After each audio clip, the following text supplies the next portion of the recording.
Yo, what's up, guys? Tough loss for the Toronto Raptors tonight, losing to the Dallas Mavericks 139-129. Now, guys, where do we begin with this ball game tonight? Tonight, the Raptors did not have a very good defensive performance. I think we could all agree on that. It wasn't their best game defensively, of course. Now, I thought they played a lot better defensively the other night against the Bucks, but tonight, the Raptors had a little bit of trouble defensively. Now, offensively, both sides, the Raptors and the Mavericks, were both trading shots, transitioning-wise. Dallas was turning the ball over a lot in the first half, and Dallas had like 8 turnovers in the first quarter. They had 12 in total in the first half, so the Raptors were really taking advantage on transitionings, but Raptors were making some open shots and missing some layups.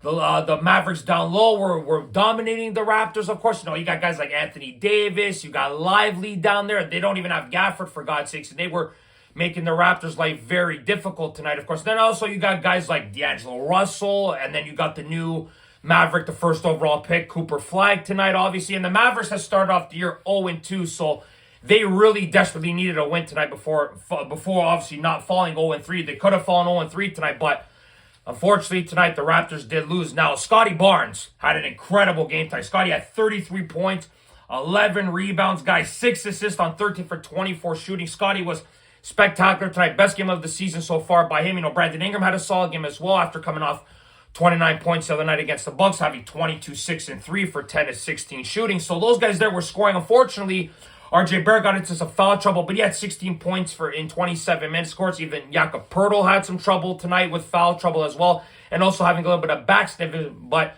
how about Sandro Mamukelashvili, guys? He had a really solid first half. He had like 13 points, 13 points in the first half. He obviously finished off the game with only 16 points, it says, but I thought he was really good for the Raptors, spacing out the floor. He could really shoot from the three-point line, driving to the lane with that dunk and layup. So I really like this addition of Mamu. He's really going to expand the floor for the Raptors, being the backup center now, obviously taking minutes away from Jonathan Mobile. But that kid's going to learn down the line, of course. He'll get some minutes, obviously, but Mamukelashvili, I thought he had a really solid game today. I think he's only going to get better as the season progresses and he gets used to playing with his teammates more and more and more. I even like Jamal Shedd's game, even though he didn't have the best game. He only had 6 points. Grady Dick had only 10 points. Guys, Colin Murray Boyles, who made his debut tonight, the first-round pick that the Raptors had drafted this past draft, of course, had 0 points, guys, in 13 minutes. So not the best debut for Colin Murray Boyles, of course, not a very memorable one, of course, to say the least, guys. But the Raptors, guys, I think we all know what hurt them was defense, of course, guys. You had guys like Davis, 25 points, 10 rebounds. Anthony Davis playing 34 minutes. He made a massive impact for the Mavericks tonight, guys. You had P.J. Washington with 17 points.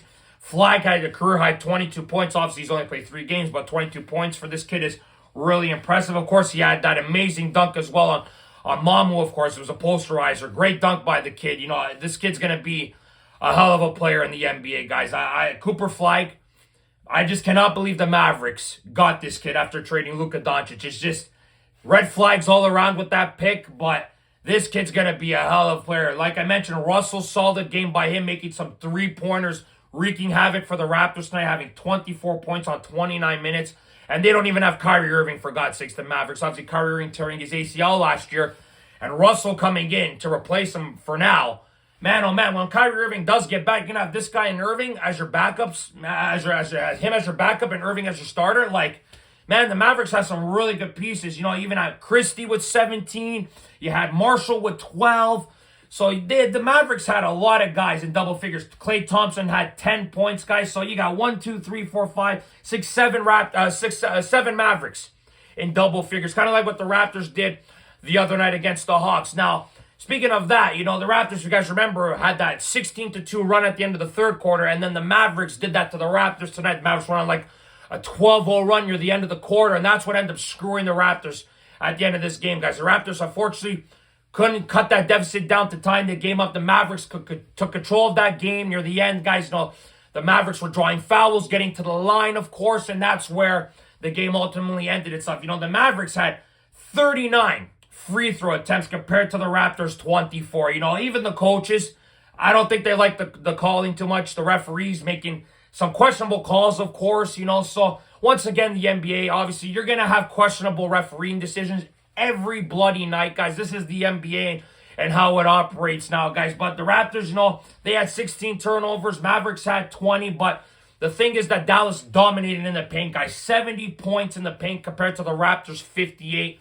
That's not going to cut it if you're going to want to win ball games, guys, especially against the Mavericks, who have a lot of bigs, right? So that's what really hurt the Raptors, guys. Rebounds were pretty much the same. Assists were the same.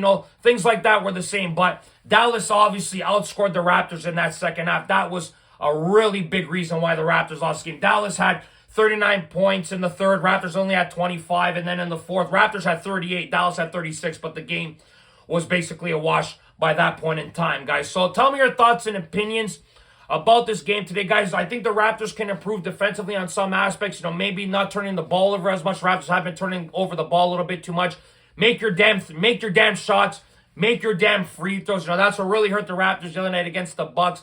You got to find opportunities to score easy buckets, guys. And when you miss easy layups, you miss open shots, it's going to be very difficult to win a basketball game, guys. But, guys, tell me your thoughts and opinions about this game tonight. Unfortunate loss for the Raptors. They got the San Antonio Spurs tomorrow night, guys. And the way Victor Wembanyama has started this season, they are going to have their bloody hands full, man. That Spurs team, they are rebuilding properly, and they got some young prospects that are going to turn into great players, and Wembanyama is just the beginning. And the fact that that kid put on 2 inches of height and put on some muscle, God almighty, he is going to be a dominant force in the NBA for a long time, guys. So the Raptors are going to have their hands full tomorrow night. But tell me your thoughts and opinions about this game tonight. Thank you very much for watching. As always, guys, like this video. Subscribe if you guys want to see more content. Go Raptors, go as always, guys. Remember, if you do not watch sports, you're more. Ciao, guys.